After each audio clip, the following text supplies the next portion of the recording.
mediação, eu vou para os bastidores carregar as caixas e ele fica por aqui. Então, 17 de agosto, 14h03, retomando as atividades do terceiro Encontro Nacional de Fenomenologia, Psicologia Fenomenológica e Filosofias da Existência. Hoje à tarde a gente vai ter a ilustre presença da professora Ana Maria Feijó, com a palestra As Enigmáticas Expressões do Homem na Pandemia. E depois, às 15 horas, a contribuição do professor Guilherme Messa, 17 horas, contribuição do Guilherme Messa, e às 18 horas, do Adão Peixoto.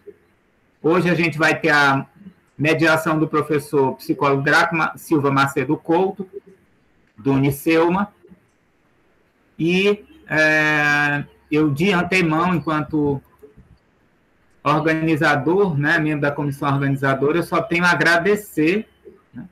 A gente estava falando com a Bernadette, a Flávia estava aqui de testemunha, né? Que é melhor a gente não falar quanto tempo a gente se conhece, né? Mas como já começou entregando o jogo, né? Eu conheço a Ana quando eu li os textos dela, né? E que eu era aluno da graduação. Aí também eu vou entregar logo. Aí depois, o Graco foi meu aluno em Teorias da Consciência, e ele lia na Feijó também, na sala de aula, né? Então, é uma escada aí que já tem alguns degraus, né? São 3 gerações aí, né? Então, eu só quero agradecer a você, em nome da comissão, né, dizer que é mais uma vez um prazer. Eu estava vendo aqui os registros, eu acho que você esteve conosco em 2011 ou 2013, aqui em São Luís, presencialmente, com outros grandes nomes, né, grandes companheiros da fenomenologia. Registrar nossa admiração, nossa parceria, né? Agora com a... Eu ia falar Miriam Protásio, né? Que eu fiquei olhando, eu falei, a Flávia, né? Que é outra geração também, né? Que vem compor, então a gente está crescendo nesse sentido. Então, eu queria passar a palavra para o Graco e, mais uma vez, desejar boa tarde e boas-vindas a todos e um bom evento. Boa tarde a todos, agradecendo a presença da professora Ana Maria Feijó, né, e do Jean Marlos. Eu vou apresentar a professora Ana Maria Feijó, professora associada do Departamento de Psicologia Clínica do Programa de Pós-Graduação em Psicologia Social da Universidade do Estado de Rio de Janeiro, coordena o programa de extensão da UERJ pela Vida e o projeto de extensão do Laboratório de Fenomenologia e Estudos da Psicologia da Existência, pelo LAFEP, projeto de iniciação científica sobre o suicídio. Formou-se pela Faculdade de Humanidades Pedro II em 1976, defendeu sua dissertação de mestrado em Psicologia em 1983 pela Fundação Getúlio Vargas, do Rio de Janeiro, defendeu sua tese de doutorado em Psicoterapias Atuais pela Universidade Federal do Rio de Janeiro em 2000 e realizou estudos de pós-doutorado em Psicologia pela Universidade Federal do Rio de Janeiro em 2001 e em Filosofia pela Universidade Federal do Rio de Janeiro em 2011. Atua na docência superior desde 1977, ministrando aulas, orientando monografias, coordenando pesquisas e supervisionando os atendimentos clínicos nas seguintes universidades: FARUP, USO, PUC e UERJ. É bolsista Produtividade, PQ2, do CNPq, pró-cientista da UERJ e cientista do nosso estado pela FAPERJ. Participa do grupo de trabalho Psicologia e Fenomenologia da Associação Nacional de Pesquisa e Pós-Graduação em Psicologia, sócia fundadora do Instituto de Psicologia Fenomenológica Existencial do Rio de Janeiro, IFEM, presidente da Associação Latino-Americana de Psicoterapia Existencial, ALP, no Brasil, membro honorário da Sociedade Peruana de Psicologia Fenomenológica Existencial, membro honorário do Comitê Científico Internacional, Honorary Scientific Committee, The International Journal of Psychotherapy, vice-presidente da Associação de Psicologia Fenomenológica. Bem, tem mais linhas aqui, né? Mas eu acho que vocês já estão devidamente apresentados, a professora Ana Maria Feijó, né? Seja pelos textos... Você vai dar todo do Meet só para a apresentação da Ana. Tá? Seja pelo texto, seja pelo Lattes, né? Agradeço muito a presença da professora, que vai falar hoje sobre as enigmáticas expressões, né, do homem na pandemia, né? E é isso, muito obrigado, né, professora Ana, né? Bom evento a todos. Bom, Então, boa tarde, então, a todos, né? É ruim não ver todo mundo, mas, enfim, é sinal dos nossos tempos, né?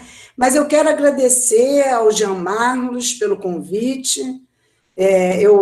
Como ele desde 2011 não me chamava, eu achei que ele não havia gostado do que eu apresentei e tinha resolvido, então, dizer assim, não, vamos deixar essa estudiosa de lado e vamos partir para outros. Quando ele me convida, e eu fui participada do convite pelo Graco, sem dúvida fiquei muito feliz, que eu vi que foi apenas que não dá tempo convidar todo mundo ao mesmo tempo, e assim que eu até pude constatar que ele pôde convidar muito mais gente, pelo fato de ser online, e isso implicar em muito menos despesa, e vi também pela programação que ele fez um evento de extrema qualidade, chamando pessoas que realmente produzem, pensam na abordagem, e eu quero parabenizar vocês, você, o Jean Marlos, o Graco, por essa empreitada, né, que tem um tamanho assim gigantesco.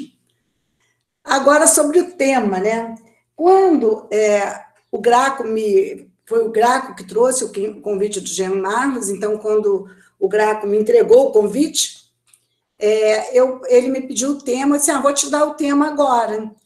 E aí eu dei um tema para ele de uma matéria que eu tinha escrito com um grupo de pesquisa do IFEM, só que ele foi publicado.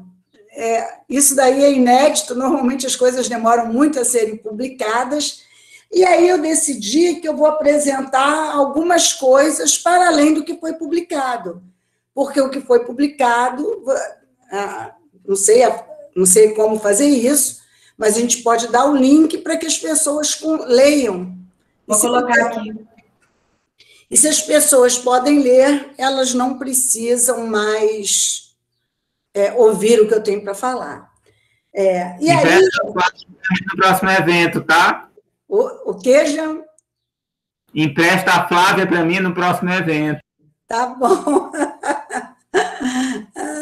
Esse Jean Marlos é ótimo. Então, eu preparei alguma coisa para falar alguma novidade, né? Embora falar alguma novidade em termos de pandemia é quase impossível. Há muitos artigos, assim, uma proliferação de artigos sobre o tema, e eu fiquei pensando como é que eu iria abordar isso com vocês. Fiquei meio assim, preocupada em não ser repetitiva, e aí eu pensei, Ana, você tem que se lembrar do lugar onde você se encontra, procurar buscar suas referências e poder falar a partir daí. Bom, então, para poder falar a partir da fenomenologia e da filosofia da existência, que é o lugar do qual eu sempre falo, eu preciso, então, primeiro, desconfiar de tudo que eu tenho lido acerca da pandemia. Então, essa atitude de desconfiança, de dar um passo atrás, seria algo assim fundamental para que eu pudesse falar a partir do lugar que eu penso e na tentativa de não ser repetitiva. Outro lugar pelo qual eu venho pensando ultimamente, eu diria até assim que hoje eu penso fenomenologicamente mais por meio da literatura do que propriamente por meio da filosofia, né? A gente sabe que o embate entre a literatura e a filosofia ele é antigo, ele vem lá do banquete de Platão, onde Platão estava querendo mostrar a superioridade da filosofia sobre a poesia, sobre a literatura e todas as formas de poética, né? Platão queria mostrar que a filosofia era superior, mas não é por aí, né, que eu quero falar, mesmo porque eu não penso em termos de superioridade. Eu penso em termos de cada um fala a partir do seu lugar. E a importância desse lugar é justamente poder se manter no lugar de onde a gente fala. Mas, imbuída dessas duas questões, e sem perder o título que eu coloquei para vocês, né, porque o risco é muito grande, eu resolvi falar sobre a pandemia, não só no aspecto enigmático, como a pandemia aparece nas expressões do homem, mas também por meio da ambiguidade que se apresenta com muita força no contexto da pandemia. Bom, pensar, então, estou falando de várias questões, né? Falar da ambiguidade, falar dos enigmas, falar da filosofia, falar da literatura, e tudo isso atravessando a questão que nos é a principal, que são as expressões do homem, né? E expressões enigmáticas por meio, no momento da pandemia. Então, vamos lá, a primeira questão que eu falei para vocês é que eu iria falar sobre Camus, né? Camus, ele escreve em 1947 uma obra literária que mostra as ambiguidades que cerca o homem quando ele se vê frente a frente com as pandemias. E as respostas desse homem frente à ambiguidade assolam e carregam um tom um tanto quanto enigmático. Camus, ele nos fala de uma cidade da Argélia denominada Oran, que na década de 40 do século passado fora acometida por uma peste que dizimou boa parte da população da cidade. Ele nos apresenta essa cidade, e aí vocês prestem bastante atenção para ver se vocês veem semelhanças, da seguinte forma. Leio para vocês. O que é mais original na nossa cidade é a dificuldade que se pode ter para morrer. Primeira questão. O que é mais original na nossa cidade é a dificuldade que se pode ter para morrer. Bom, eu pego esse primeiro trecho do Camus e digo assim, a cidade que Camus está apresentando não difere muito das grandes cidades, ou, digamos, de todos os países que são acometidos hoje pela pandemia. Heidegger chega a dizer que a grande questão do homem moderno é justamente o modo como ele se relaciona com a finitude da existência. Ou seja, o problema que me parece ser o grande problema da pandemia é justamente essa dificuldade que nós, homens modernos, temos em morrer. Ele continua, dificuldade, aliás, não é o termo exato. Seria mais certo falar em desconforto. Ok, então ele sai da dificuldade para morrer, retirando a ideia de que a morte passa pela minha vontade, passa pela vontade do homem, e vai falar, o homem moderno, que somos nós, tem um certo desconforto, eu diria até um total, de falar sobre a morte. Nunca é agradável para esse homem ficar doentes. Mas há cidades e países que nos amparam na doença e onde podemos, de certo modo, nos entregar. Então, veja bem, ele já está apontando aí para uma dificuldade, para o desagradável, muito mais relacionada às políticas públicas de saúde do que propriamente a própria doença. Ele vai fazer nesse livro fortes críticas ao sistema de saúde e às políticas públicas em termos de saúde que se apresentam nessa cidade. E ele diz, o doente precisa de carinho, ele gosta de se apoiar em alguma coisa, e isso é bastante natural.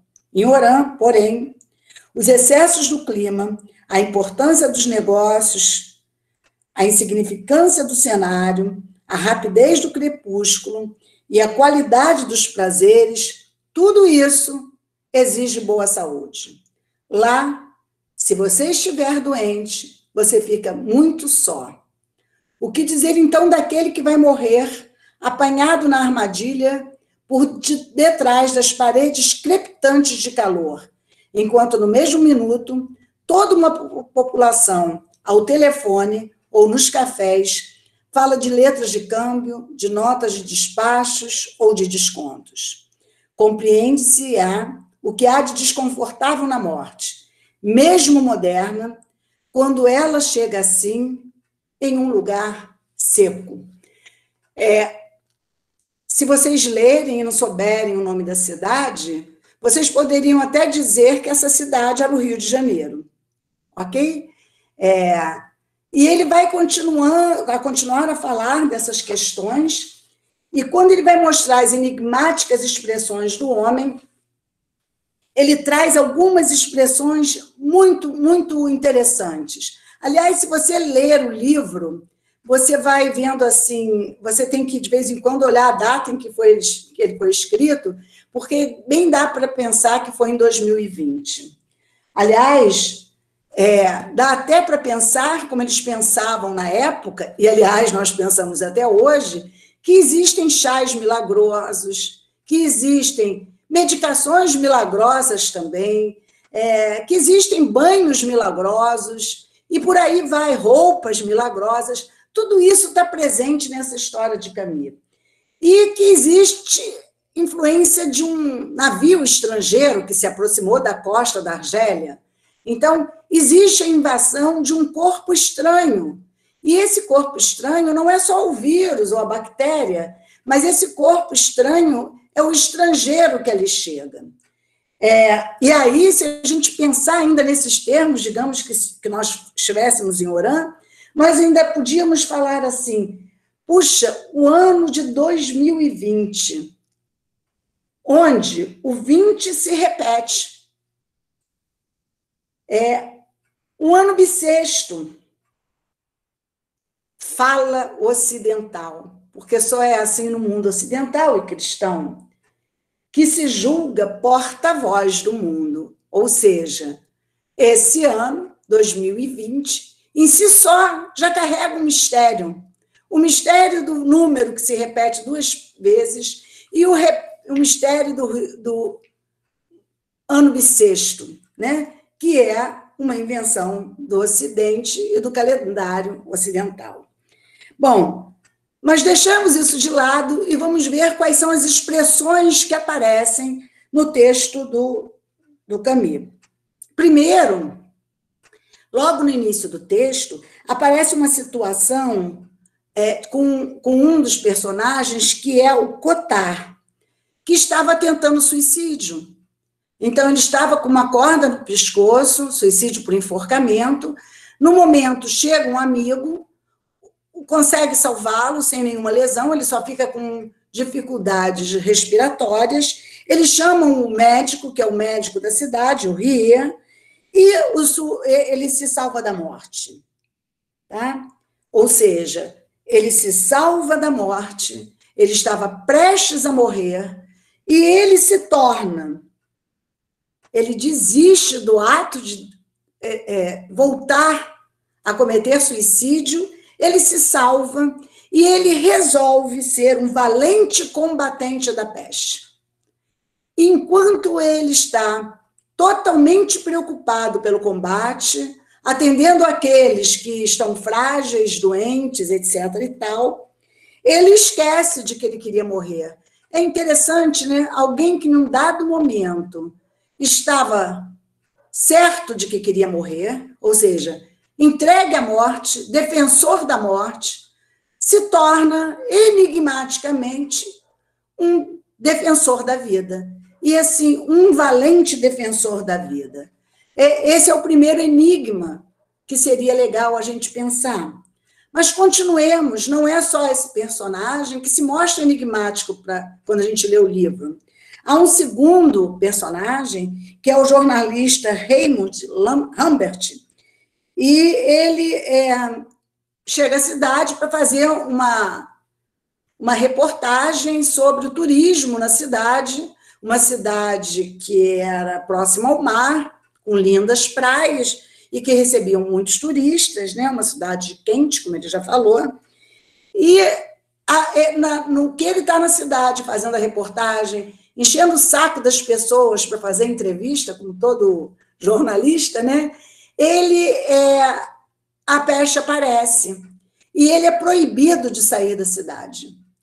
E o que acontece? Ele é proibido de sair da cidade, ele fica muito indignado, muito revoltado, diz que que vai fazer reportagens severas criticando a saúde pública do local, criticando o governo, mas ele se aproxima do médico, do Riet, ele se aproxima também do Cotard, e ele começa a... Bom, o grande motivo pelo qual ele queria voltar para a França é que ele tinha conhecido uma moça há pouco tempo, estava extremamente apaixonado, e a grande preocupação dele era, se ele demorasse, que a moça se apaixonasse por outro e ele perdesse a moça.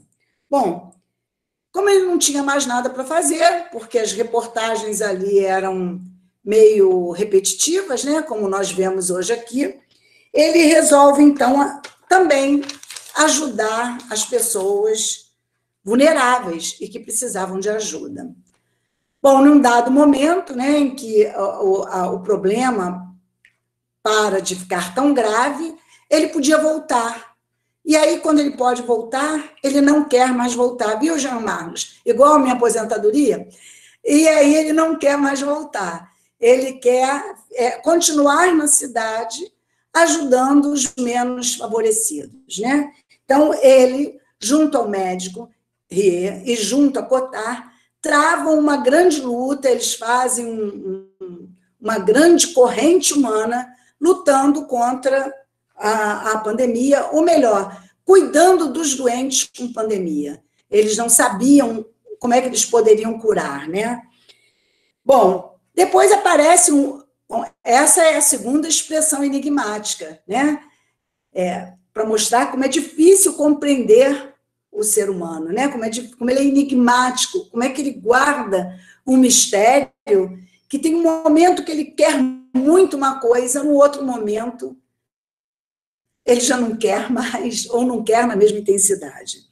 Isso é um mistério, né? É isso que eu estou chamando de enigma, mas eu vou tentar, como mulher moderna, tentar meio que encaminhar o enigma. O terceiro é um juiz, que eu não sei se vai ser familiar a vocês, que se sentia além do bem e do mal, acreditava, mantinha a ilusão de que ele e a família jamais seriam acometidos pelo mal, até que o filho morre. O filho também é acometido pela doença. É muito interessante, né? Porque morrem muitas pessoas, mas quando é o filho do juiz, há toda uma comoção em torno da morte do juiz. Não é muito, vocês estão vendo que não é muito diferente da situação que a gente vive hoje. E o padre, né, que também vai apresentar um comportamento enigmático, e que dizia o tempo todo que essa doença estava afetando o povo daquela cidade de Oran, porque o povo estava em pecado, né? Era um povo que pecava muito, né? Muito calor, muito sol, muita praia, muito sexo, muita diversão, muito prazer. E o padre, no sermão dele, ele fez um sermão que eu não peguei para ler para vocês, mas vocês podem ler, um sermão extremamente moralista, procurando o culpado e tratando a questão como se fosse meio o que nós, como culpados, teríamos que pagar, né? Era uma dívida que nós tínhamos que pagar, ele, o povo, né? Tinha que pagar por ter cometido pecado. Mas quando ele visita o filho do juiz, com aquela morte horrorosa, a morte era horrível, a morte era acompanhada de um grande sofrimento, né? Nós não tínhamos os dispositivos que nós temos hoje, né? Como eu falei para vocês, foi na década de 40 do século passado. O padre declina do modo como ele fazia seus sermões, e ele acabou, o filho do juiz morre, o padre volta à igreja, e o sermão agora é um sermão não mais de culpabilização, e nem mais de dizer que o povo estava sendo acometido pelo pecado, pelo preço que eles tinham que pagar pelos pecados cometidos, e ele vai dizer que o homem de fé aceita o seu destino. Então, ele vai dizer, o homem de fé é obediente às vontades de Deus. Bom, outra vez, a gente vê aí como é que uma morte que mobiliza duas pessoas, que era o juiz e o padre, que se viam acima do bem e do mal, como é que essa morte os mobiliza, de modo a que o padre muda o sermão e o juiz vai viver entre as pessoas que estavam isoladas por estarem contaminadas pelo vírus. Então, e antes ele estava totalmente isolado, acreditando que estava assim, acima do bem e do mal. Bom, tudo isso nós podemos encontrar também nas questões ambíguas com relação ao limite das políticas de saúde pública que nós experimentamos nesse momento. E talvez, assim, mundialmente, não é só na cidade de Wuhan, nem somente na cidade do Rio de Janeiro, nem somente no Brasil. Bom, mas para falar de ambiguidade, quando eu estiver no meu tempo, Graco, você me avisa, tá? Quando falar em ambiguidade, para entender por que a ambiguidade e por que o enigmático, eu diria primeiro que essa ambiguidade, ela dá o tom, dá a cadência dos enigmas com os quais nós lidamos frente às diferentes situações. Eu poderia até agora continuar minha conversa com o Jean Marlos e falar assim, eu tenho tempo para me aposentar, mas não me aposento, mas estou me queixando do trabalho. Vocês vão dizer assim, poxa, mas isso é ambíguo? Isso é enigmático? Você precisa de uma terapia para você poder compreender o que está em questão nesse modo enigmático que você se comporta com relação à tua aposentadoria. E eu vou dizer isso claramente para vocês, né? Mas eu vou conversar um pouquinho, do mesmo jeito que eu trouxe a literatura, para a gente conversar um pouquinho, eu vou trazer um pouquinho Heidegger também, né? Heidegger vai falar da ambiguidade como sendo o afeto em decaimento, no impessoal. E ele vai dizer, a ambiguidade do discurso acolhe a ambiguidade. Então, veja bem, a ambiguidade, o nosso discurso, na impessoalidade, é um discurso ambíguo. E que ambiguidade nos atravessa, né? O que ambiguidade é essa em que as nossas expressões acabam se mostrando enigmáticas? Eu diria agora, e aí comungando não só com Heidegger, mas também com Kierkegaard, né, da ambiguidade que a fala do público, da publicidade, do jornalismo e de todos os meios de comunicação que nós dispomos hoje, é algo que não estava presente lá na Peste de Camus, mas que está muito presente aqui e que, de alguma forma, o modo em que todo esse discurso acontece, falando do vírus, né, também acolhe e dissemina em grande escala como um procedimento viral. Ou seja, o que eu estou querendo dizer para vocês é que nós não estamos só tomados pelo vírus Covid-19. Nós estamos ainda sendo atravessados, disseminando um outro vírus em grande escala, analogicamente, que é o vírus da mídia, o vírus da comunicação.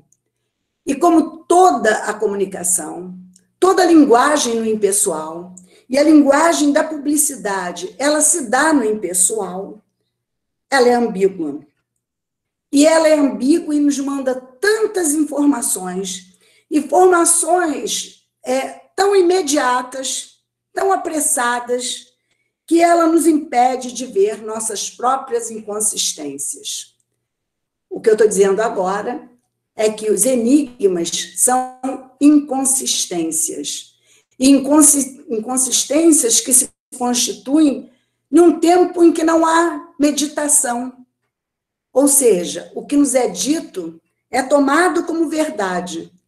E eu dissemino essa verdade. Por isso, nós estamos aí frente ao vírus da publicidade em grande escala.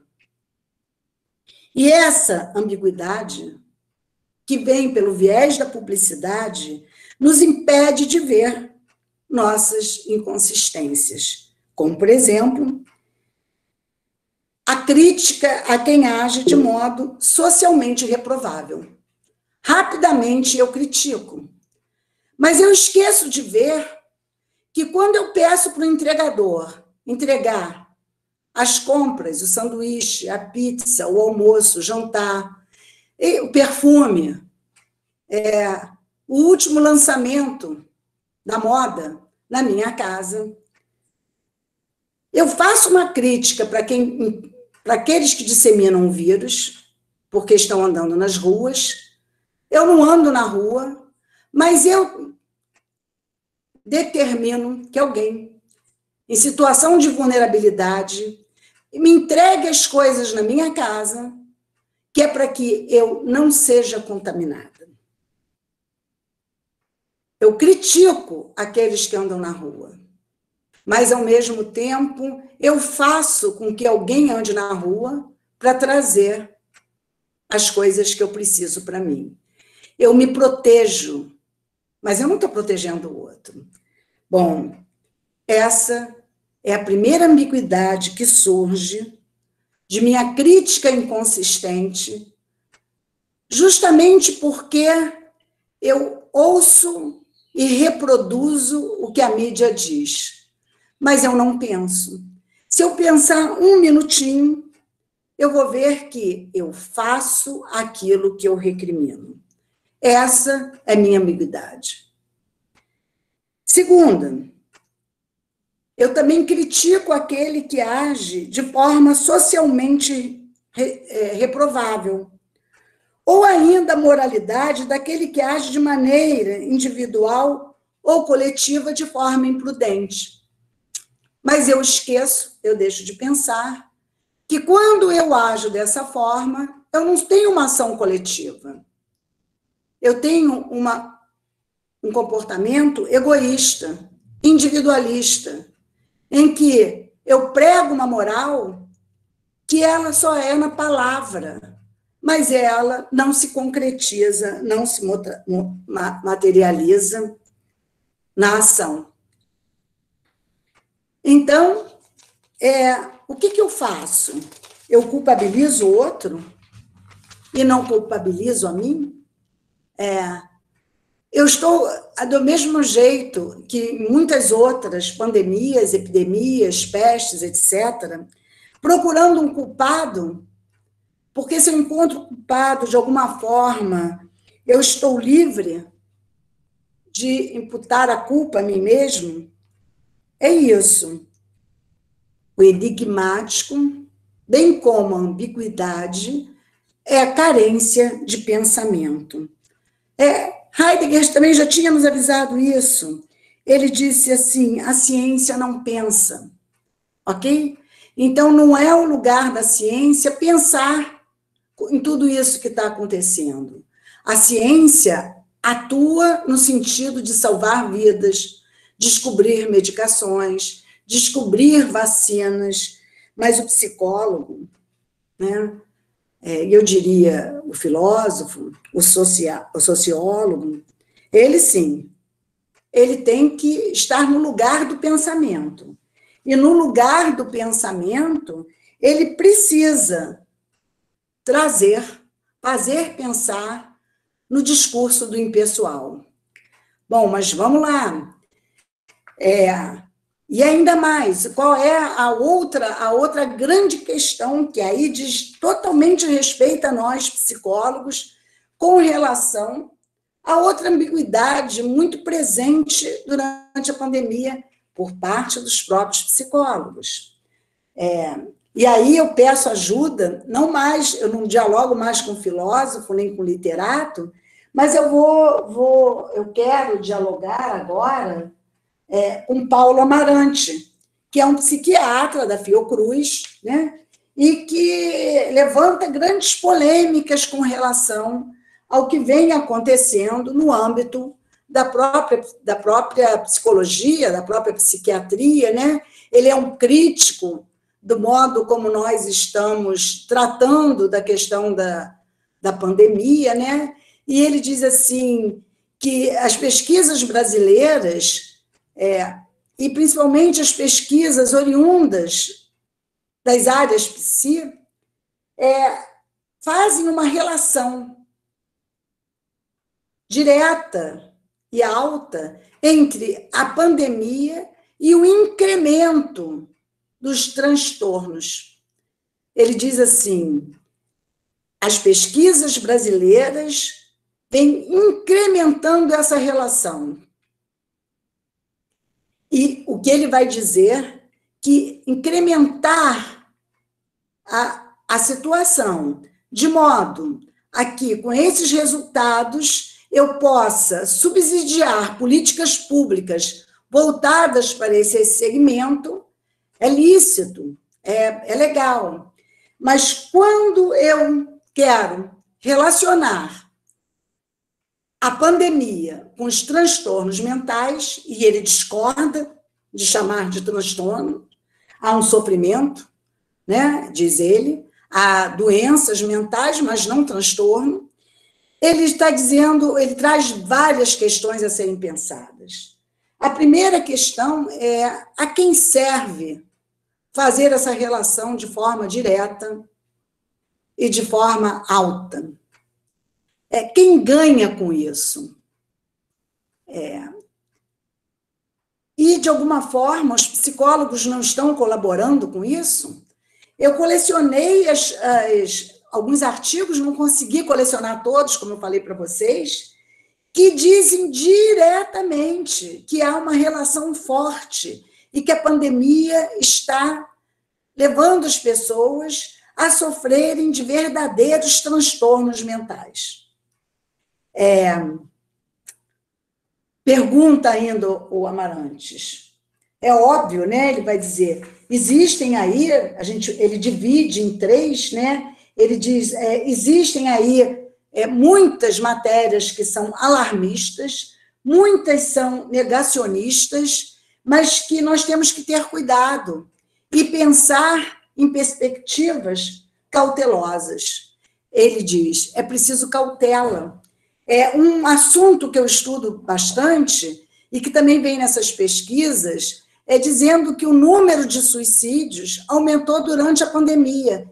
Isso não tem confirmação pelo viés da própria ciência. Numericamente, não houve incremento no número de suicídios. Ora, é interessante, eu já li alguns artigos falando nisso, e eles não trazem dados objetivos. Eles dizem assim, possivelmente há. Tudo, acredita-se que haverá. Mas quando você pega os dados estatísticos, não houve. Né? Em alguns países houve uma diminuição, que não é estatisticamente significativa, mas houve uma diminuição do número de suicídios. É óbvio que a ciência, outra vez, vai procurar as causas, né? Mas por que agora houve um número menor? E nós podemos especular à vontade, né? Aliás, eu já estou fazendo algumas dessas especulações. Mas, outra vez, o que eu faço, e aí, outra vez, conversando com Heidegger, nos convidando a pensar, ou seja, não vamos embarcar no discurso da publicidade, de que houve um incremento de doenças, de enfermidades, de transtornos mentais.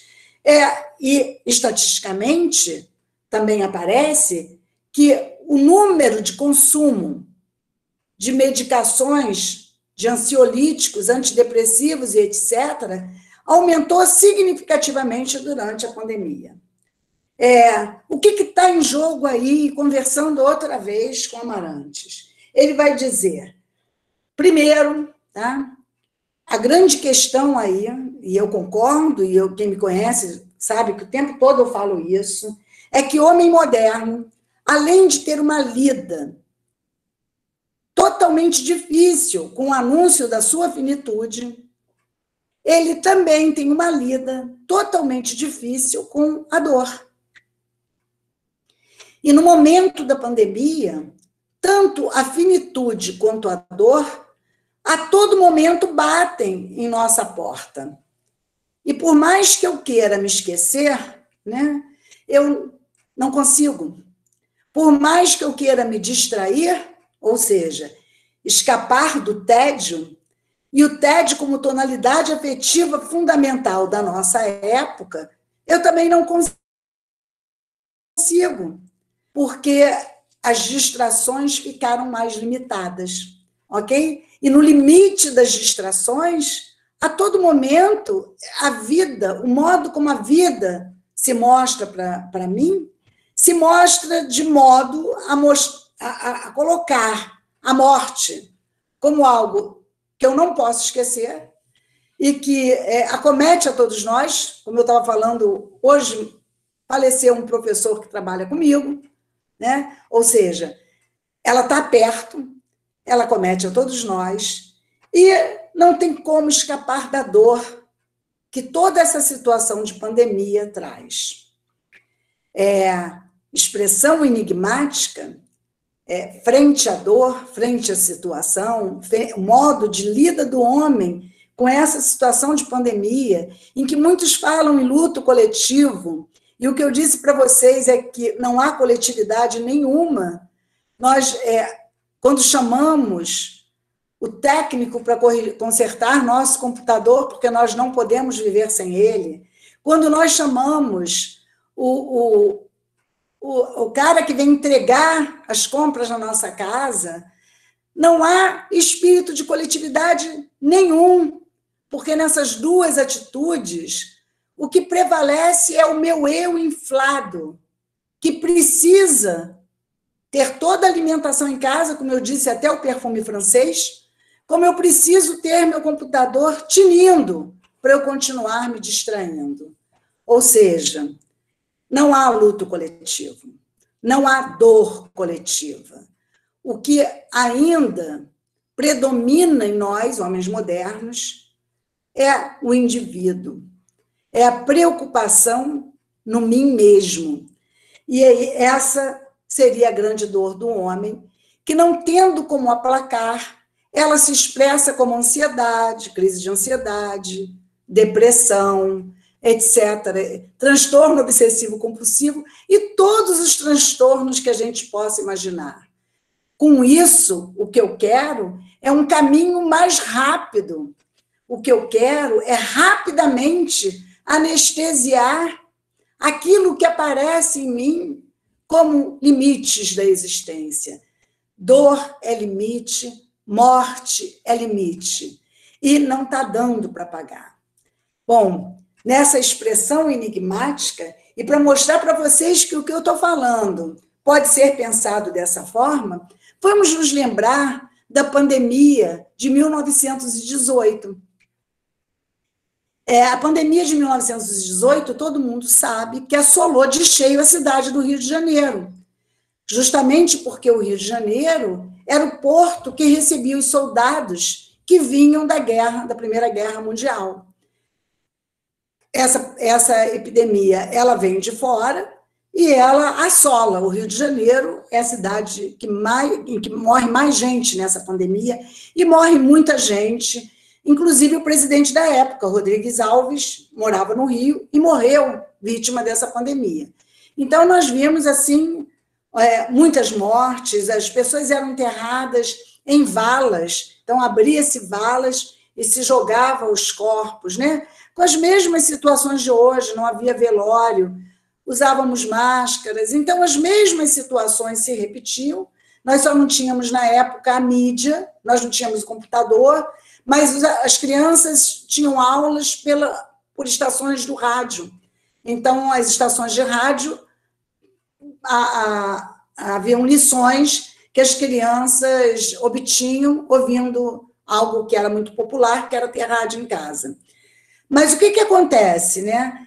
Tomados por toda essa tristeza, por todo esse luto, que a gente pode pensar no primeiro momento que era coletivo, a gente se surpreende quando essa pandemia termina em novembro, e em fevereiro, o Rio de Janeiro tem um carnaval nunca antes visto. Foi um carnaval com grande entusiasmo, foi um carnaval com grandes fantasias, com muita alegria. Tanto que as crianças que nasceram 9 meses depois foram chamados os filhos da folia, ou os filhos do carnaval. Tem algumas denominações. Com isso que eu estou dizendo para vocês, é que não é coletivo, nem a dor, nem o luto. Não foi em 1918, não foi quando Camus nos mostra a peste, quando acaba a pandemia, e é lindo como acaba o livro do Camus, porque ele termina assim.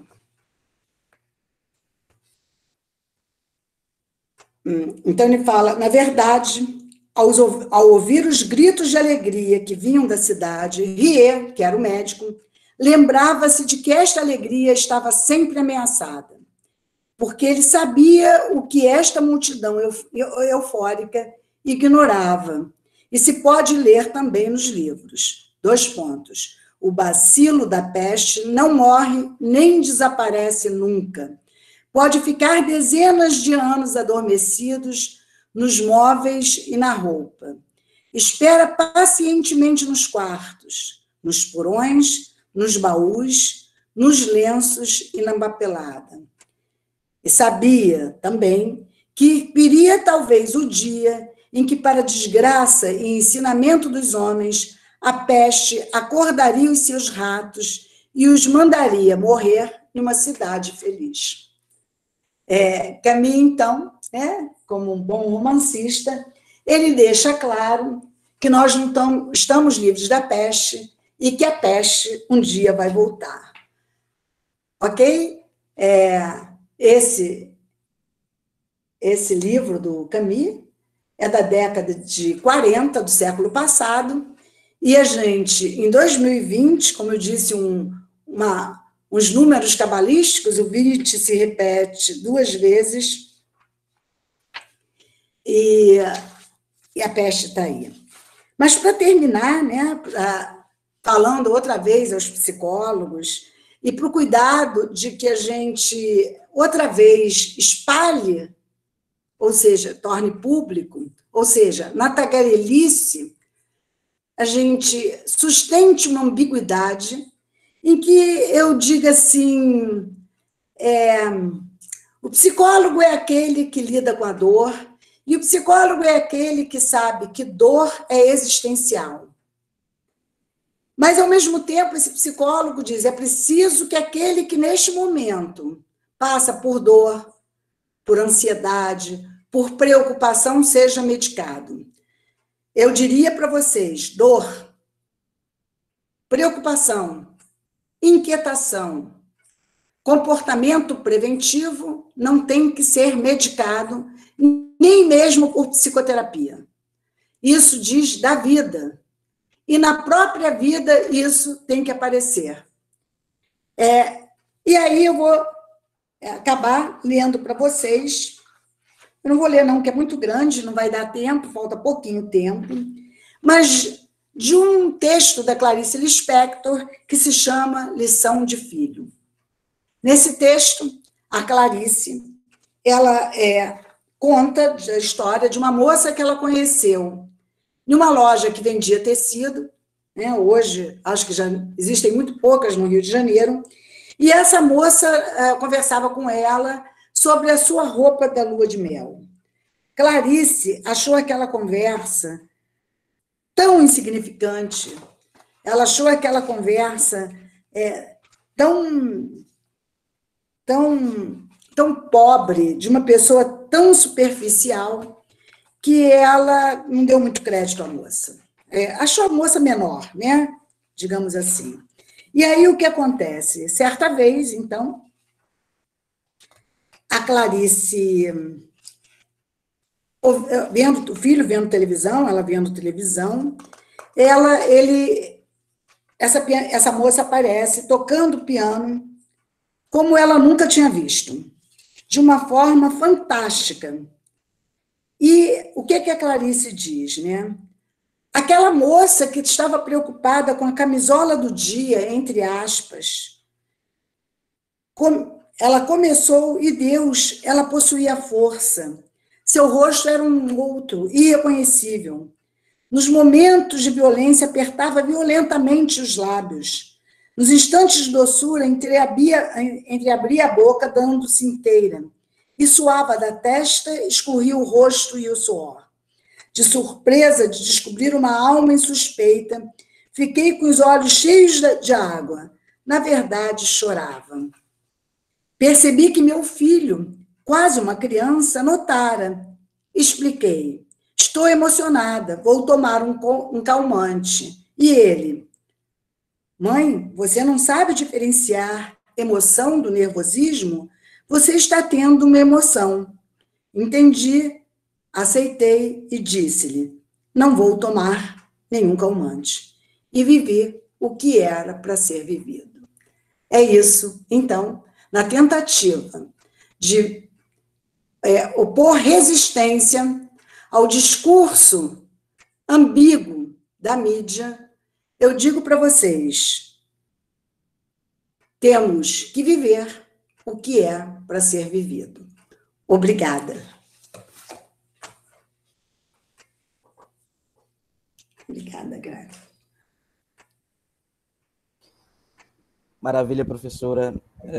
Maria, sempre fantástica, fazendo essa articulação, né, muito rica com entre as teorias, né, fenomenológicas e existenciais e a literatura. Eu gostaria, assim, eu acho que isso é um percurso, né, de uma vida, de ter a leveza com que Ana Maria Feijó traz temas tão complexos, né, dado que assim, a leitura do Heidegger, né, a leitura do Husserl, né, por vezes é uma leitura que nos demanda, né, e o que eu pude aprender e continuo aprendendo com a professora Ana é o quanto que, por vezes, a arte enxerga até de um modo mais originário, né, e conversa aí de um modo muito bonito, assim, com a Fenô. Do mesmo modo, o quanto que, em alguma medida, você vai ter aí uma relação muito grande assim, desses temas existenciais, né? Principalmente no que tange aí, eu acho que esses movimentos de transformação, né, que estão presentes quando você fala dessas expressões enigmáticas, né, me parecem que são momentos de transformação, né, frente à própria situação pandêmica, enfim. Achei interessante também quando você falou sobre a questão do não proteger o outro, né? E aí, se a gente pensa que o mundo da técnica, em alguma medida, encomenda, né? Usar como, né, toda a natureza enquanto recurso, né, passível de ser encomendada, utilizada, reutilizada, né? E aí a gente encomenda, né, uma série de recursos de Uber, né? E utiliza aí, né? Enfim. Mas no mais é isso, assim, novamente agradeço muito a participação da professora, assim, sempre que eu escuto, assim, saio encantado com essas articulações, com a leveza, né, como você traz, e abro espaço para os demais, né, se tiverem alguma pergunta, comentário, né, fique à vontade.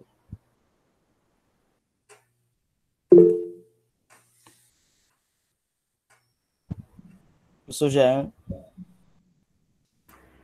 Obrigado, professor Graco.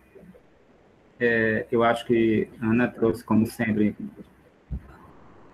Quando eu crescer, eu quero ficar assim, tá? Mas vai demorar um pouco ainda. Tem uma estrada aí. Mas, então, eu acho que uma das coisas que você trouxe que mais me mobiliza é quando você traz esses exemplos que eu tenho pensado muito, né, desde o começo. E isso tem a ver com, né, como alguém que estudou a psicologia social, as questões teórico-críticas na relação com a fenomenologia, né, tem a ver com o próprio sistema capitalista e com o lugar do homem nesse sistema, né. Eu lembro muito das discussões do meu orientador, professor Jorge, professor Ariane, da UERJ, e uma delas é esse o fato de estamos todos no mesmo barco, que é uma das grandes falácias, né? Nós não estamos. E eu vou dar um exemplo muito rápido para dizer isso. Aqui em São Luís existe uma loja chamada Fribal Franchise. É uma loja de classe média alta e que tem vários produtos. Quando eu consigo acumular a renda de um ano, eu vou lá fazer algumas compras bem rápidas, porque é mais fácil e porque tem menos pessoas, né? E às vezes o preço de uma para outra, pouca diferença naquilo que se precisa. E aí, o que a gente observa de cara, né? Que é violento, é agressivo. É uma loja muito bem higienizada, com produtos que você encontra em qualquer outro local, e aqueles produtos que são apenas para uma classe muito abastada que pode comprar, né? E aí você, de cara, entra na loja e vê os funcionários trabalhadores, extremamente servis, né, a clientela, e você vê o pouco número de pessoas, né, que é exatamente dentro do que você está falando, né? Essas pessoas precisam e querem isso, e logo ao lado tem lá uma lanchonete, né, que é também para servir essa população.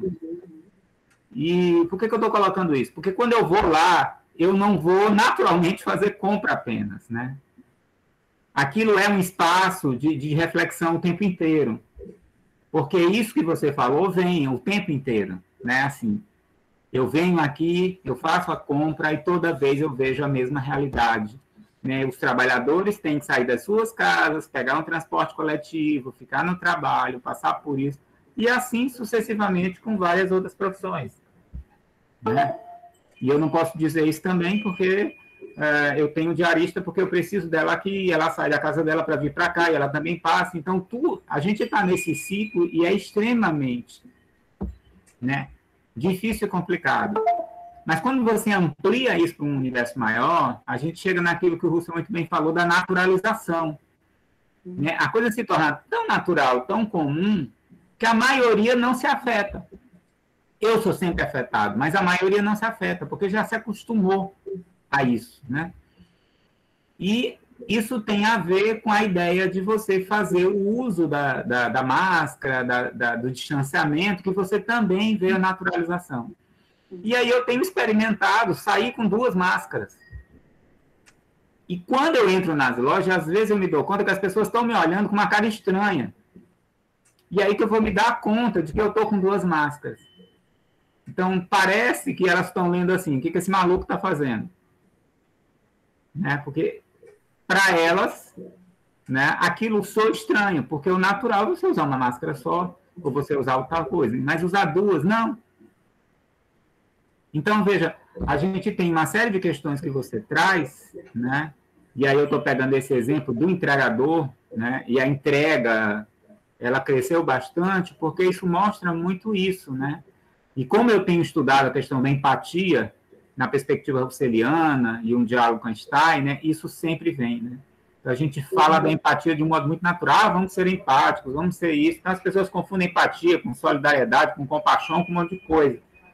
E aí você fez essa reflexão trazendo o Albert Camus na Peste, né? Muito interessante, como uma coisa tão atual, né? Você fez piada o tempo inteiro. Ó, parece que eu estou falando do Rio de Janeiro, né? Eu, como vivi no Rio de Janeiro uma época, eu ficava assim, já sei até por onde que a Ana está pensando, né? Quer dizer, é tudo que acontecia lá atrás que está acontecendo agora. Né? Então, muda o endereço, né? Mas os fenômenos são os mesmos. Então, eu só queria destacar isso, porque é uma das questões, eu acho, muito centrais da tua fala, né? Que vem essa coisa do egoísmo, da proteção individual, mas que passa por uma questão de classe social, né? De poder, e que não é apenas numa de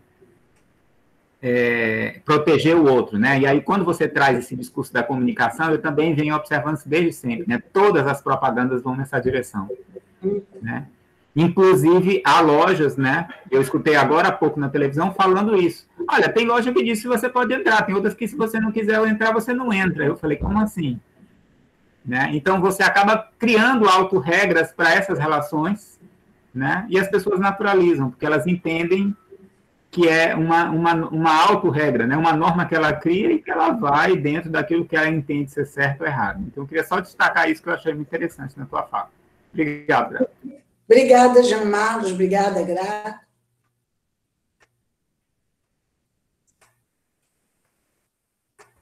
Alguém tem mais alguma pergunta, gente? Fique à vontade, né? Se alguém quiser colocar alguma questão ou comentário, o espaço é esse.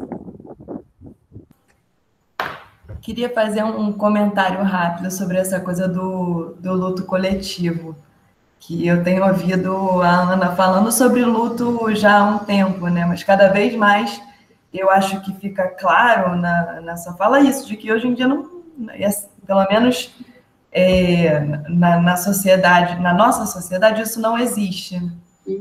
É isso mesmo. Eu estou chamando atenção para isso, né? Na verdade, não existe essa empatia pelo coletivo, não existe o luto coletivo e nem o amor comunitário, que é outro estudo que eu faço, né? Que é o amor comunitário que pode nos salvar.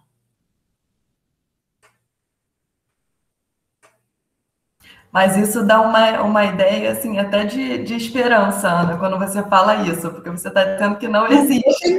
Eu tenho esperança, eu tenho. Eu penso igual a Heidegger. Lá onde está o perigo, medra a salvação. Né? E eu achava até assim, quando começou a pandemia, eu disse assim, será que é a salvação que começa a medrar, a crescer? Mas aí eu logo me dei conta que ainda não é dessa vez.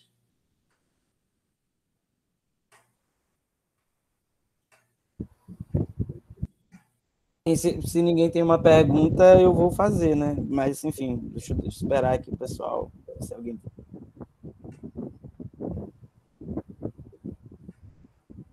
Ou o pessoal não entendeu nada, ou entendeu tudo. Tudo, Olá, boa tarde. Meu nome é João Vitor.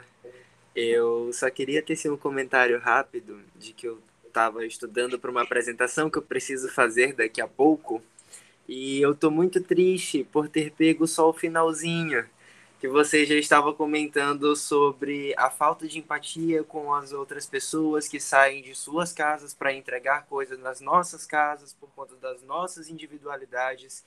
E, assim, é de uma inteligência estonteante. Eu, de verdade, desse pouco tempo que eu passei acompanhando a sua fala, eu já pude tirar e significar, ressignificar muita coisa. Eu acho que a Ana, infelizmente, caiu, né?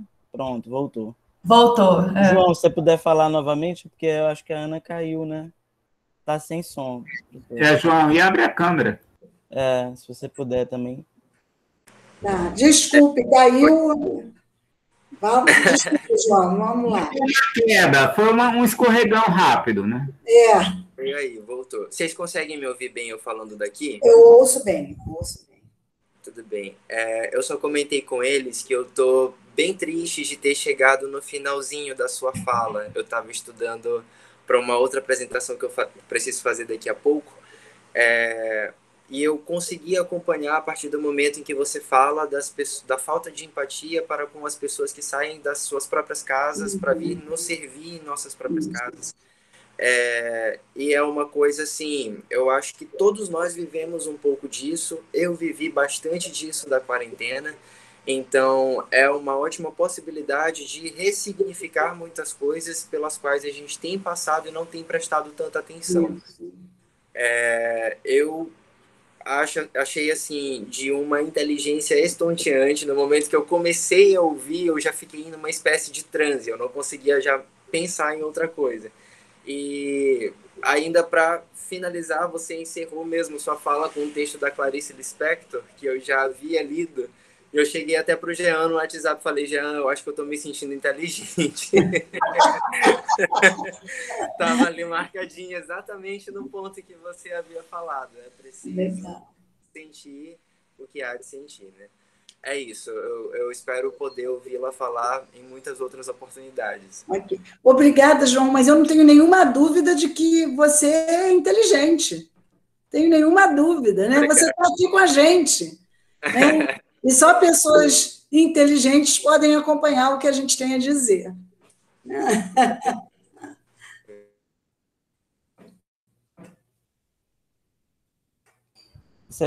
Isso que você falou, né, é algo que eu digo também. Os alunos que gostam de fenomenologia geralmente são, né, bem inteligentes. Gostam de pensar, no mínimo gostam de pensar. Eu esqueci, a Flávia falou, eu estou lançando um livro novo agora, dia 27, sobre suicídio, tá? Que vai nessa mesma direção, uma direção crítica, né? Vou falar o nome completo do livro aqui, Ana. Suicídio e Luto, da investigação fenomenológico-hermenêutica às práticas clínicas fenomenológico-existenciais. Vai ter uma live de lançamento no dia 27 de agosto, às 19 horas. E o livro está com um desconto de pré-venda também, viu, gente? Quem quiser comprar lá no site do IFEM, está com desconto de pré-venda. E tem um cupom de desconto também na livraria para quem quiser comprar livros durante o encontro. Um cupom de desconto colocando IFEM-MA. Todos os livros com 15% de desconto. Para todos que estão participando do congresso. Isso, exatamente. E até o dia 20, né? Que é Flávia. Eu já tinha ideia, de Graco sabe disso, né, de fundar um instituto de fenomenologia aqui no Maranhão. Aí, quando eu vi isso ontem, eu fiquei assim, eu estou vivendo outro tempo ou foi criado, né? Ou eu já estou como sócio fundador? Porque eu disse assim, olha, aconteceu, né? Eu acho que E aí, Flávio colocou IFEM Maranhão, eu disse assim, Graco, aconteceu. Já foi criado e eu não fiz esforço, olha que maravilha. Eu fiquei feliz. Mas seja bem-vindo ao IFEM Maranhão. Podemos criar.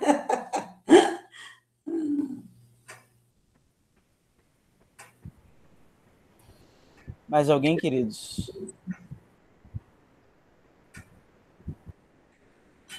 Pessoal, não fiquem sem vergonha. Fiquem com vergonha mesmo, mas fiquem.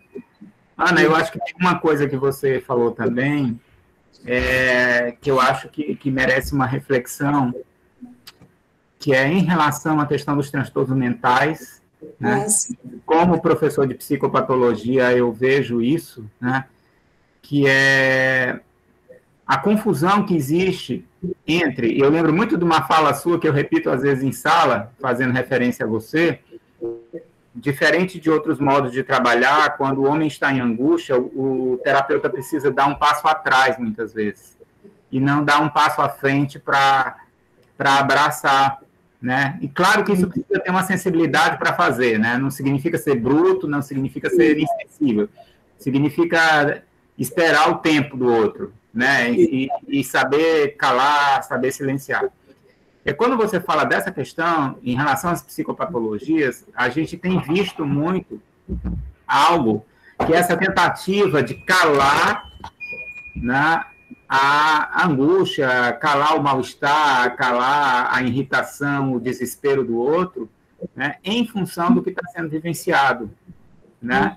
E não é à toa que o luto foi colocado como um patológico dentro do DSM, quando passa de um determinado período, porque é impossível que a pessoa possa viver uma vida em luto, né? Ou que possa estar em luto, ou que possa se sensibilizar em relação a isso, né? E aí, quando você traz essa questão dos transtornos, né, a quem serve, eu acho que é a grande questão, né? Eu estava agora há pouco aqui fazendo visita a uma livraria de uma editora, e quando você entra na área da saúde mental, é absurdamente incrível a produção que cresceu durante a pandemia, sim, né, em relação a isso. e é também algo que eu venho discutindo, venho debatendo e falo sem vergonha nenhuma, que é como a maioria dos psicólogos que não estão pensando, muitas vezes prestam desserviço ao ir para a internet e dizer coisa do tipo, se você é ansioso e tem determinadas características, faça tal coisa. Isso. Você tem pânico, né? E começa a sinalizar sintomas objetivos ou subjetivos, colocando, e que promove, muitas vezes, uma autoidentificação da pessoa que não vai buscar um processo terapêutico, que não vai buscar um acolhimento, que não vai buscar uma escuta qualificada, e acaba por ali caindo, né, em grandes armadilhas, seja da automedicação, seja do trabalho de outros profissionais que prometem a coisa emergencial, como alguns coachings, né, ou mesmo como alguns religiosos, né, que fazem promessa de te tirar disso a partir de determinadas questões. Então, eu acho que isso que você trouxe, ele merece realmente muitas reflexões, porque cai no campo da medicalização da existência, né, dessa inquietude que precisa ser calada, né? Quer dizer, não cabe mais ao homem ser inquieto. E é óbvio, né? Porque se ele não for, se ele não ficar, né? Dentro dessa lógica, ele não vai fazer compra, ele não vai comprar medicamento, né? Então tem toda uma relação aí. Então eu não preciso entrar em contato com isso, eu não preciso lidar com isso, eu não preciso chorar com isso. Tem alguma coisa que vem aí, né, e cala isso. Então, eu achei muito interessante também essa questão que você traz, porque quando você fala da questão do suicídio, fazendo a ponte, né, esse também é um grande mistério, né? É um grande mistério. Você tira uma carta do baralho e diz, olha, tá vendo? Isso cresceu. Ok, mas quando foi que não tivemos uma sociedade acelerada, ansiosa, frustrada, individualista, e etc. Quando? Né? Algumas coisas só se averberaram, só se aceleraram, só emergiram mais em função de um contexto. Né? Então, quando você trouxe, isso foi muito interessante também. Né? E aí eu queria te perguntar se dentro da UERJ, né, como é que está essa relação da área da saúde com a área da psicologia? Está havendo esse diálogo ou elas estão isoladas, cada uma fazendo a sua parte? Eu queria conhecer um pouco disso. Hoje, a psicologia está totalmente atrelada à área de saúde da UERJ. Né? Vou te dar um exemplo. Na próxima segunda-feira, eu dou aula no Pedro Ernesto para falar sobre suicídio. Né? E é muito interessante, né? Porque quando eu vou falar em suicídio, eu falo com uma perspectiva fenomenológica, colocando aí, assim, como o mais fundamental, como o mais originário, o caráter de liberdade do homem. E a gente sabe que a medicina tende a reduzir ao biológico. E eu vou trabalhar não reduzindo ao biológico. Eu vou colocar a existência como prioridade, né? Como mais originário. Mas eles me chamaram, eles querem ouvir. Né? E eles têm chamado muito a psicologia. A psicologia está trabalhando tanto no Pedro Ernesto quanto na Piquet Carneiro, na Policlínica, assim, de forma direta e assim, muito bem entrosada. Então, está sendo bacana, está sendo um movimento legal. A psicologia na saúde pública, na saúde coletiva, né? Nesse trabalho mais social. Tá um movimento bacana, viu, Jean Marlos? Há muitos psicólogos trabalhando lá. Porque antigamente, na época que você estava na UERJ, o pessoal da residência vinha lá para o IP para fazer as disciplinas, para fazer o estágio. Hoje nós temos professores e psicólogos trabalhando lá, junto com eles. Então, juntou mesmo. Foi um trabalho muito bonito. É claro que teve uma moça concursada, jovem, a Cláudia Cunha, e que ela foi, assim, a grande personalidade para fazer esse link, para fazer esse relacionamento, e ela fez a diferença, sem dúvida. Está sendo legal, sim. A psicologia, lá, ela esteve extremamente ativa, e está durante a pandemia, né, com um programa chamado Psicologia Presente, que foi um programa de atendimento online, ela esteve bem ativa, trabalhou bastante, trabalhou bastante. Muito bom, obrigado.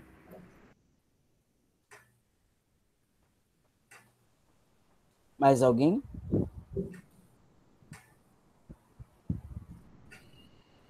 Quem fizer pergunta agora vai ter desconto no próximo evento. Do próximo... Eu fico triste, né, de vocês não terem nada para perguntar. Eu tenho. Então, eu tenho uma. Vou dar uma né? Eu posso te chamar o nome sem causar nenhum constrangimento, se você quiser, tá, Graco? Não, chama os seus alunos aí por nome, que vai dar ponto na prova para eles depois. Então, né, Ana, assim, você falou uma coisa, eu lembrei de um livro do Ibsen, não sei se você já viu, O Inimigo do Povo. Você já me falou dele, mas eu não li. Que ele conta a história de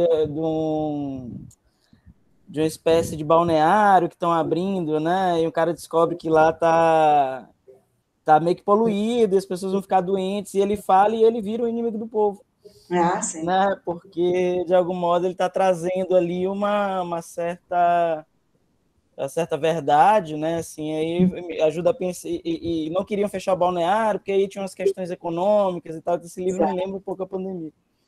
E aí lembra a pergunta que eu ia fazer para você, né? Essa questão do mundo da técnica, né? O Heidegger coloca isso como sendo o maior perigo, né? Porque a técnica, em alguma medida, a essência da técnica não depende do homem, né? Ela se posiciona para além, né? E quando começou a pandemia, havia exatamente essa discussão. Eu lembro do texto acho que da Irene, né? Da Irene Borges Duarte, que ela vai fazer exatamente essa discussão e ela pensa a mesma coisa que você, assim, né? Quer dizer, na pandemia não vai tirar a gente do mundo da técnica, né? Mas pode, de algum modo, trazer outras articulações, né? Pode ser que algo não aconteça do ponto de vista coletivo, como você já trouxe, né? Que não acontece mesmo, não tem luto coletivo, não tem, né? Mas pode trazer novas articulações, né, individuais. E queria ouvir um pouco o que você acha disso, né? E isso que você falou, né, do amor comunitário, eu achei bem interessante, queria ouvir isso. Essa questão do amor comunitário, né, como, digamos assim, o caminho da salvação, também é uma discussão de Heidegger, já tardio, já bem no final da vida dele, né, em que, lembro que em 1942 ele discorda de Binswanger, e é uma discordância que traz uma polêmica enorme, né? Realmente, Binswanger compreendeu mal a questão do cuidado de Heidegger, mas ele trouxe essa questão de que o amor é que cura, né? O amor é que cuida. E ele já fala do amor comunitário mesmo. Ele fala ser no mundo com os outros, né? Ser no mundo para além do mundo, ser no mundo com os outros. Então, ele já está trazendo, ele não fala nesses termos, mas na minha compreensão, é de que o grande mal do homem atual é esse individualismo. Você está tão aferrado a você mesmo que você só ama a si mesmo. Kierkegaard também vai discutir isso nas obras do amor e vai dizer que o homem, quando ele ama o seu amigo, o seu filho, ele está amando a si mesmo. Amar o outro é amar o diferente, é amar o desconhecido, ou seja, é amar a humanidade. Ora, se a gente ama a humanidade, a gente não tem mais medo de morrer.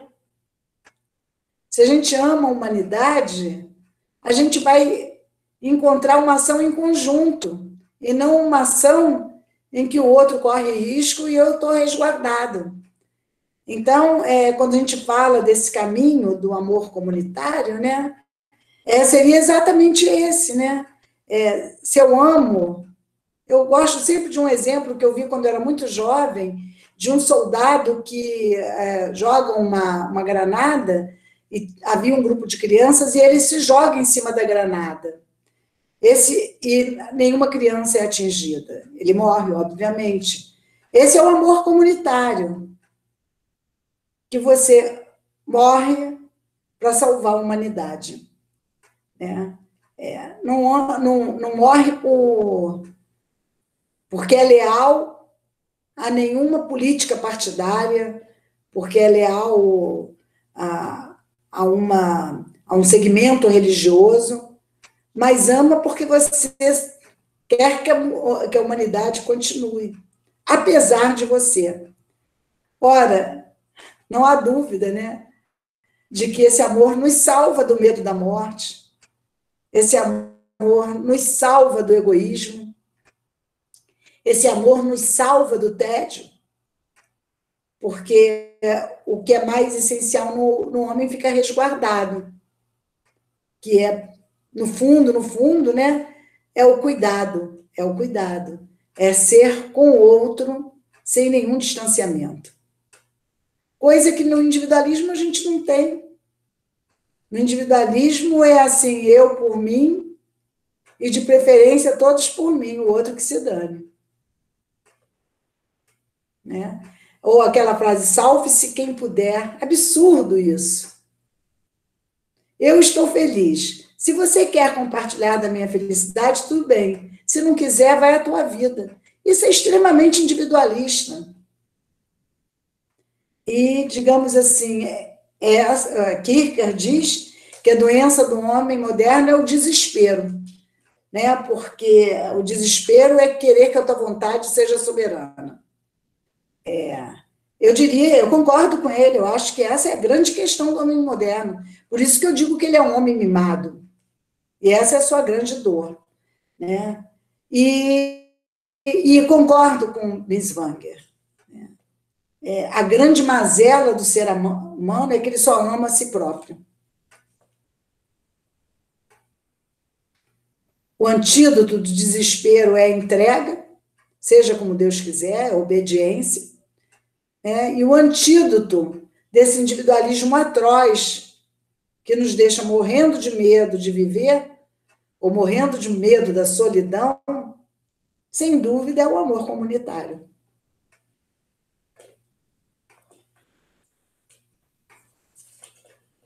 Excelente, professora. Excelente. Acho que abre para mais uma pergunta ou encerramos, Jean?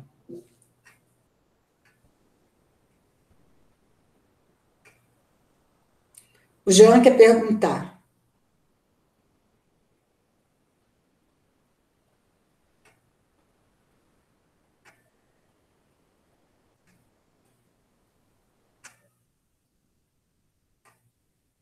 Está sem voz, Jean.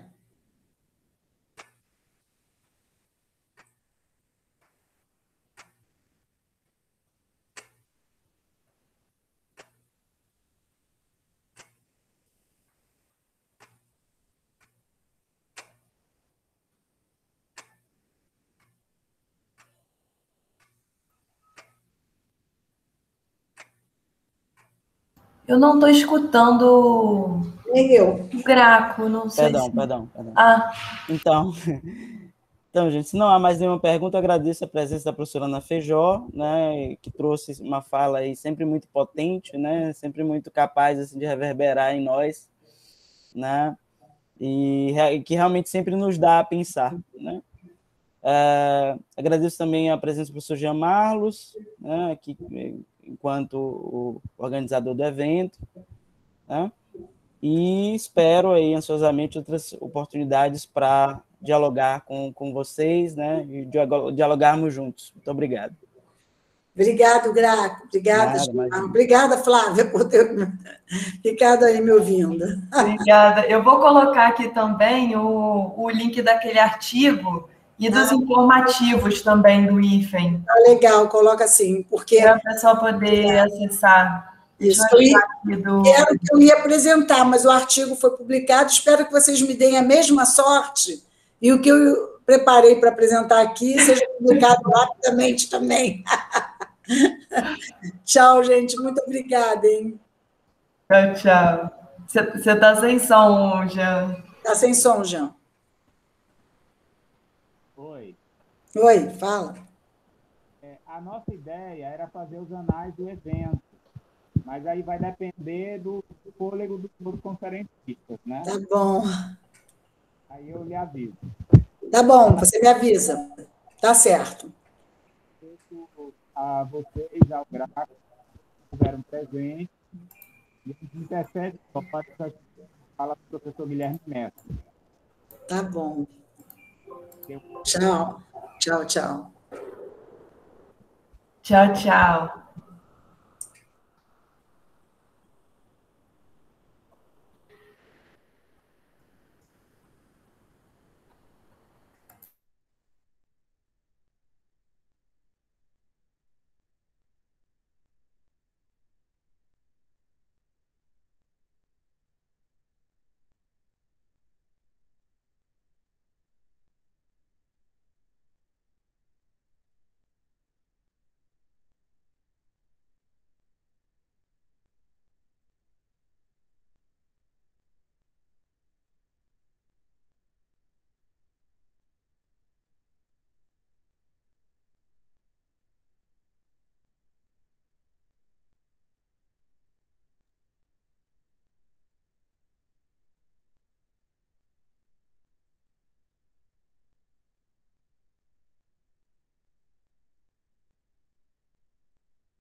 Basta pé, corpo na canção, toca radiola, essa maguinha é um furacão. Basta pé, corpo na canção, toca radiola, essa maguinha é um furacão.